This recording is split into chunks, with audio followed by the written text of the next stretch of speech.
एक वक्त की बात है, एक बहुत दूर, बादलों से ऊंची, रोशनियों में नहाई हुई जादुई वादी में एक बादशाह और एक मलिका रहते थे।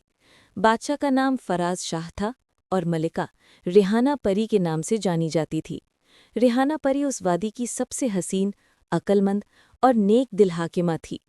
उसकी आंखों में नीला जादू और चेहरे पर ऐसी रोशनी थी जैसे सुबह की पहली किरण। मगर एक दुख उसके दिल में हमेशा चुभा रहता था।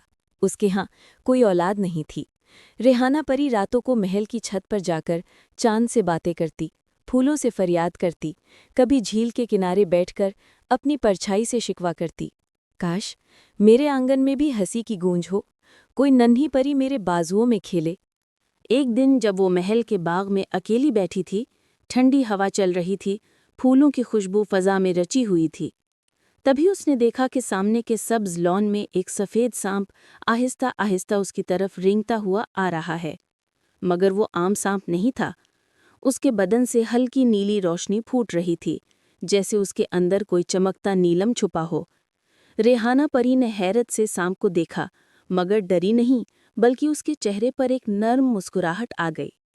कितना हसीन है ये नाग, जैसे किसी जादुई ख्वाब का पैगाम्बर हो। उसने उसे नरमी से अपने हथेलियों में उठा लिया। नाग ने भी उसकी तरफ मोहब्बत भरी निगाहों से देखा और उसके हाथों में सुकून से सर रख दिया। उस लम्हे मलका रेहाना के दिल में बरसों की खाली जगह भर गई। उसने इसे अपने बच्चों की तरह पालने का फैसला किया। उसने इसका नाम रखा नीलम, क्योंकि उसके बदन से नीली रोशनी झलक रही थी। रेहाना परी ने नीलम को अपने बच्चों की तरह पाला। वो उसे सुनहरी प्याले में दूध पिलाती, नरम कपड़ों में लपेट कर सुलाती और रातों को कहानियां सुनाती। वक्त गुजरता गया। चंद महीने बाद किस्मत ने अपनी मेहरबानी दिखाई। मलिका रेहाना के यहाँ एक बेटी पैदा हुई। वो चांद की तरह रोशन, गुलाब की तरह नाजुक और मुस्कुराहट में जादू रखती थी। उसका नाम रखा गया नूर। अब महल में दो बेटियां थीं, एक परी और एक नाग। दोनों एक दूसरे के साथ बड़ी हुईं। एक ही खेल, एक ही मुस्कुराहट, एक ही मोहब्बत। नूर और नीलम एक दूसरे के बगैर कभी न दिखतीं। जब नूर महल के बाग में तितलियां पकड़ती, नीलम उसके पीछे रेंगती। जब नूर हंसती, नीलम की नीली आंखें चमक उठतीं। रेहाना परी अपनी दोनों बेटियों से बेपनाह मोहब्बत करती थीं, मगर नीलम के पास एक राज था, एक जादुई नाग मणि। वो नीली रोशनियों से चमकती थी, जैसे उसमें आसमान की गहराइयां कैद हों। रेहाना परी कहती थीं, ये नागमणि हमारी हिफाजत की अलामत है। जब तक ये महल में रहेगी, कोई बुरी ताकत हमें नुकसान नहीं पहुंचा सकती। ये मणि एक सुनहरी संदूक में रखी गई थी, जिसे महल के सबसे ऊंचे बुर्ज में महफूज किया गया था। नूर और नीलम अक्सर उसके पास जाकर बैठ जाती, मणि की रोशनी में कहानियां सुनाती। कभी नूर कहती, कितनी चमकदार है ये, जैसे जादू की आंख। तो नीलम मुस्कुराकर जवाब देती, ये सिर्फ रोशनी नहीं, ये दिलों की पाकी है नूर।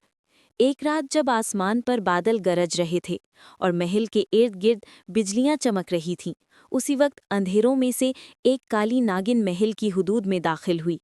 वो कालिया नागिन थी, जो सदियों से नागमणि की तलाश में थी। उसकी आंखें सुर्ख अंगारों जैसी थी, उसके बदन से काला धुआं उठता और उसकी आवाज़ जहर की तरह सर्द थी। जब महल सो गया, कालिया नागिन खामोशी से बुर्ज में पहुंची, अपने मंत्र पढ़ने लगी और पलक झपकते में नागमणि संदूक से गायब हो गई। सुबह हुई तो महल में कहराम मच गया। रिहाना परी ने संदूक देखा, वो खाली था। मेरी नागमणि, हमारी हिफाजत गई। उसके चेहरे पर परेशानी छा गई। नूर और नीलम दोनों दौड़ती हुई आईं। माँ, हम मणि वापस लाएंगी। रिहाना ने नीलम की नीली आंखों में देखा। नीलम, तुम इस दुनिया को जानती हो, तुम जा सकती हो। नूर तुम्हारे साथ जाएगी। तुम दोनों एक दूसरे की ताकत हो। अगली सुबह दोनों बहनें निकल पड़ी, एक चमकती परी और एक नीली रोशनी से जगमगाती नाग। उनके कदम तले बादल थे, सामने अंधेरे पहाड़।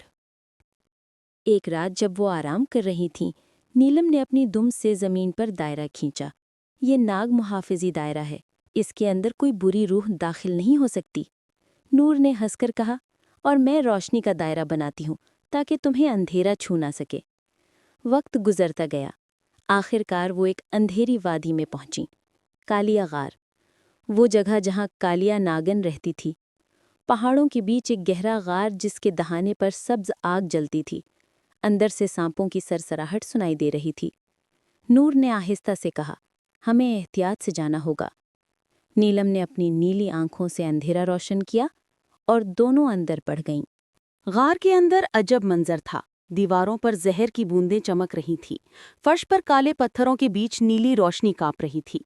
बीचों बीच एक पत्थर का सांप था, जिसके सर पर नागमणि रखी हुई थी। वही मणि जो उनकी माँ रेहाना परी की थी। यही है वो, नूर ने धीरे से कहा। लेकिन उसी लम्हे एक गरजदार आवाज सुनाई दी। कौन है जो मेरी गार में दाखिल होने की जुर्रत करता है? कालिया नागिन नमूदार हुई। उसके बदन से काला जहर टपक रहा था। आंखें खून की तरह सुर्ख थीं। नीलम ने बुलंद आवाज में कहा, मैं नीलम हूँ, नाग दुनिया की बेटी। वो मणि तुम्हारी नहीं, मेरी माँ रेहाना परी की अमानत है। उसे वापस करो। कालिया नागिन हंसी, ऐसी हंसी जैसे लोहे के दरवाजे चरचरा उठे हों। जो ताकतवर है वही मालिक है, मणि अब मेरी है। ये कहकर उसने जहरीला धुआं छोड़ा। सांपों के काले साए नीलम पर हमलावर हुए। नूर ने अपने गुलाबी पर फैलाए और रोशनी का जादू किया। नीली रोशनी और सफ़ेद नूर मिलकर एक चमकदार दायरा बन गए। नीलम ने अपनी असल नाग शक्ल इख्तियार कर ली। उसका बदन लंबा, आंखों में बिजली की चमक और माथे पर नीले निशान की रोशनी। कालिया नागिन, ये मणि पाक दिलों की अमानत है, तुम्हारी नहीं। दोनों के दरमियान खौफनाक जंग छिड़ गई। कालिया नागिन जहर उगलती, नीलम नीली बिजली बरसाती और नूर रोशनी बरसाकर अपनी बहन का दिफा करती। गार दहलने लगा, चट्टानें टूटने लगीं, रोशनी और अंधेरा आपस में टकरा रहे थे।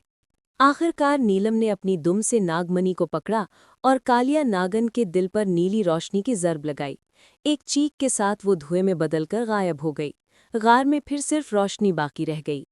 नीलम ने सांस ली और मणि नूर के हाथों में रख दी। ये तुम्हारे नूर से ज्यादा चमक नहीं सकती बहन, नूर मुस्कुराकर बोली, और तुम्हारे दिल की हिम्मत जैसे कोई रोशनी नहीं हो सकती नीलम। दोनों वापस महल पहुंची। जैसे ही रेहाना परी ने अपनी मणि देखी, उसके आंसू खुशी से बह पड़े।